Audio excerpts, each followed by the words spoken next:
Welcome to McPlum, simple solutions served daily.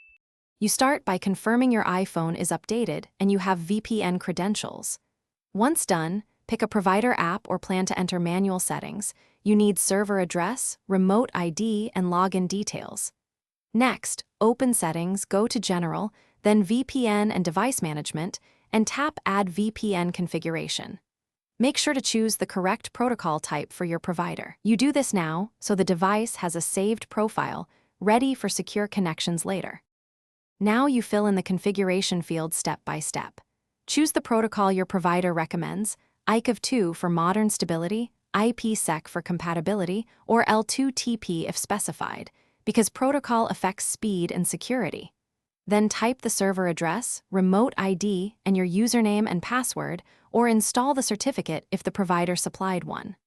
Once entered, toggle options like Connect on Demand or Send All Traffic, depending on whether you want all apps. Finally, activate the VPN by toggling the VPN switch in Settings or by opening the provider app and connecting. You should see a VPN icon in the status bar when connected.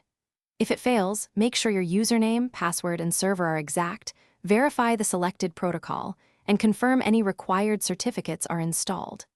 If problems persist, restart the iPhone, delete and re-add the VPN profile, and then test again. If still stuck, contact the VPN provider for account-specific support and logs.